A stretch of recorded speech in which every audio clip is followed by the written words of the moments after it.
Welcome to In Your Defense, Galveston and Beyond. Welcome to the In Your Defense with Mark Diaz, a passionate criminal defense attorney with over 25 years of experience defending the rights of Texans. I'm Lisa Mosby, and today we're talking about the difference between assault and aggravated assault in Texas and why that line matters more than most people realize once charges are filed. Mark, so great to be back with you today. Thanks for joining me. Lisa, thanks for having me back. Yeah, Mark, assault and aggravated assault sounds similar to us lay folks, but the consequences are very different. What is the basic difference between the two under Texas law? It's not the basic difference, it's the difference. One is a misdemeanor and one is a felony. So one is, one of them will not result it's not possible for it to result in loss of years of your freedom. And then when prosecutors decide whether to file a misdemeanor or a felony, what details about the incident tend to matter most? So there can be more than one way to get to aggravated assault. It could be the severity of the injuries. It could be that a weapon was used. So it's going to depend upon the circumstances that led to the arrest of the person as to which charge they're going to get. Okay. And then one thing people hear a lot of is that serious bodily injury changes everything. What does that term actually mean in the Texas courtroom? The easiest way to put it as to what is serious bodily injury is an injury that results in the loss of use of like some body part or some body function. In other words, if somebody hits me and breaks my arm and my arm is now in a cast, well, I've lost the use of my arm, so that could be serious bodily injury. We also see it in things where, there's damage to my eye and now I can't see for some period of time until I have surgery or what have you. But the easiest way to think of it is the loss of use of some body part or function that will qualify as serious bodily injury. And how does that change assault versus aggravated assault? Again, you're talking now on a misdemeanor without serious bodily injury, you're looking at possible county time. But if you get charged with aggravated assault with serious bodily injury, now you could potentially be facing a prison sentence. Does serious bodily injury always mean aggravated assault or not? Yes. I mean, the short answer is yes, because there's no way to keep a serious bodily injury at a misdemeanor level. Okay, that makes sense. And then one step further, the use of a weapon can also elevate a charge. How do prosecutors determine whether something qualifies as a deadly weapon, even if it isn't a gun or a knife? It's going to be situational.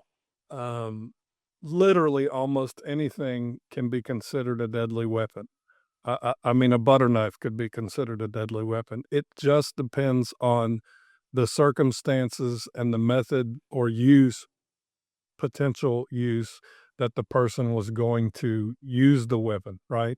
So obviously, like a baseball bat, almost anything you can think of could be a deadly weapon. Now, when we're talking about knives and guns, the difference there is you could be charged with aggravated assault for merely pointing it at someone. For non-traditional weapons, it's going to have to be how you presented or what is alleged that you have done with that item.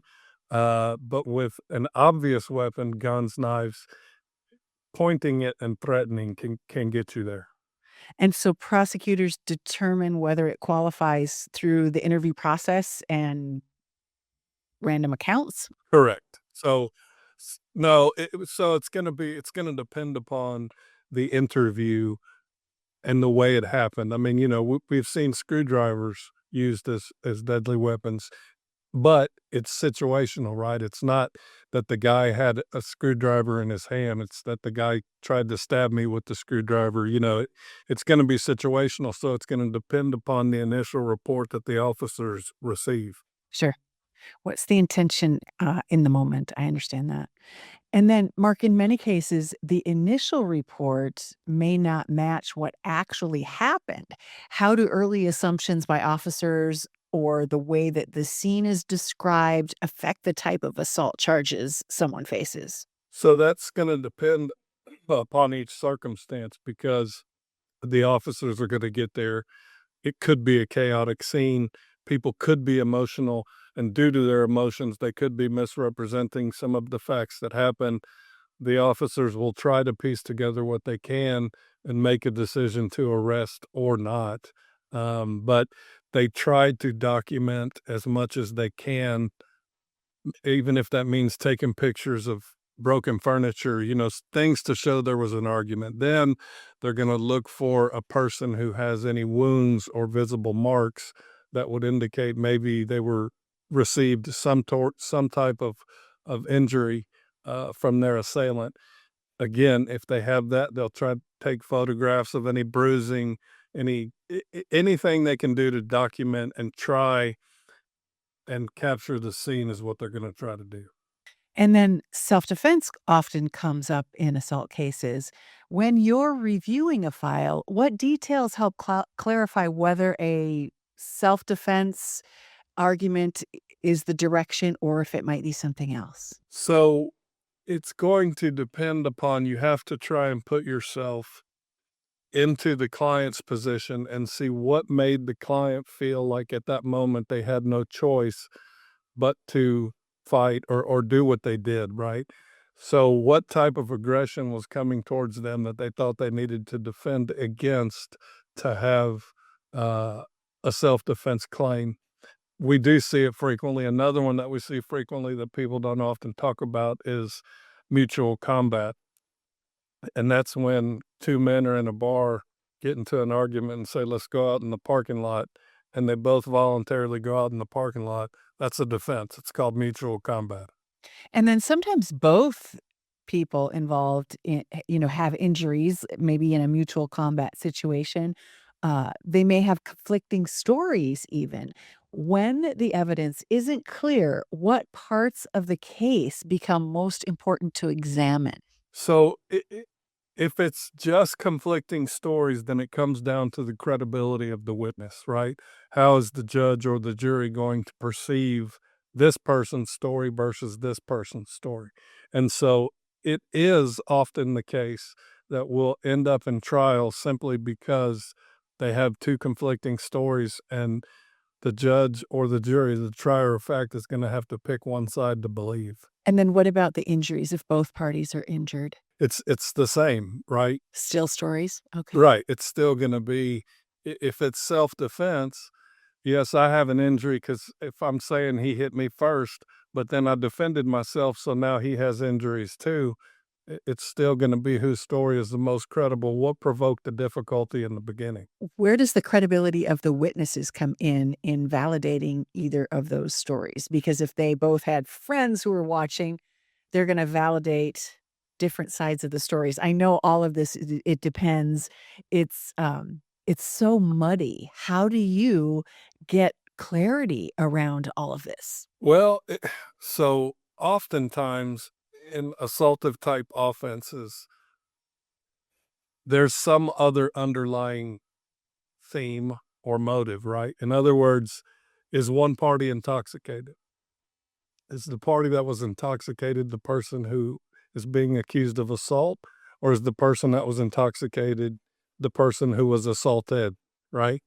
And so based upon that level of intoxication, how does that person look when they're initially being interviewed by the police based upon their level of intoxication? The other thing is, just as we all face in our daily lives, there are people out there that are just,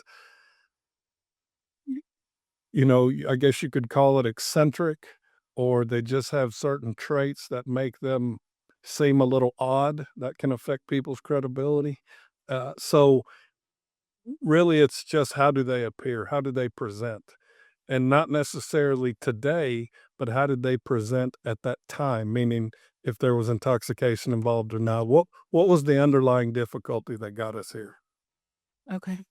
And then, Mark, if someone is charged with aggravated assault but believes the charge exaggerates the situation, what aspects of the case can be developed to show the facts support something less severe?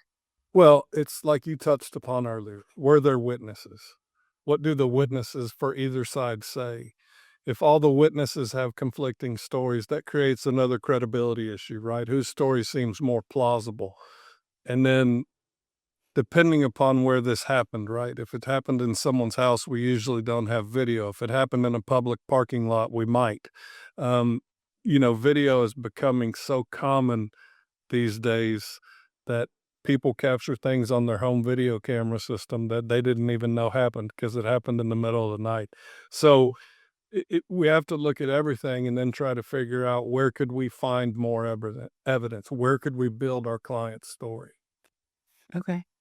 And then looking ahead, why is it so critical to understand the distinction between these charges early, especially when it comes to potential sentencing, enhancements, or maybe even long-term consequences? Understand the difference, meaning between the two charges? Yeah, yes, yes. Okay, that's difficult to say because I don't know what situation got you here, right? I mean, if you find yourself in a position of being in a fight with someone, it might be wise to stop when you've gotten the upper hand before you take it to the next level and make it an aggravated assault, right? Um, but it just needs to always be. And then if you're going to involve a weapon, then it's already going to be aggravated anyway. So I think the biggest thing is to just keep in your mind what's going on and what do you want to happen here. Do you have any final thoughts for anyone who's listening that may have been caught up in a situation like this? What are their first steps? What should they do next?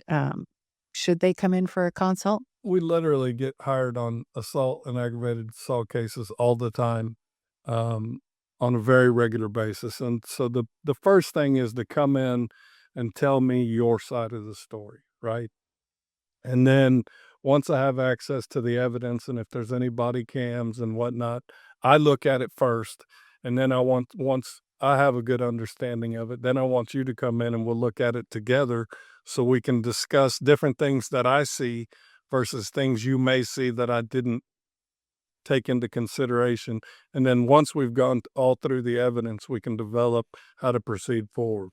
What I'm hearing through this whole line of questioning is we're developing the case, but the case really is the development of the story, helping to be able to tell the judge or tell the jury or defend the story of what happened and be able to put the evidence, plug that into those pictures of that story. So thank you so much for walking me through this process. It's very enlightening, and I think you've given our audience a lot to think about. So that's where we'll leave it for today's episode, folks.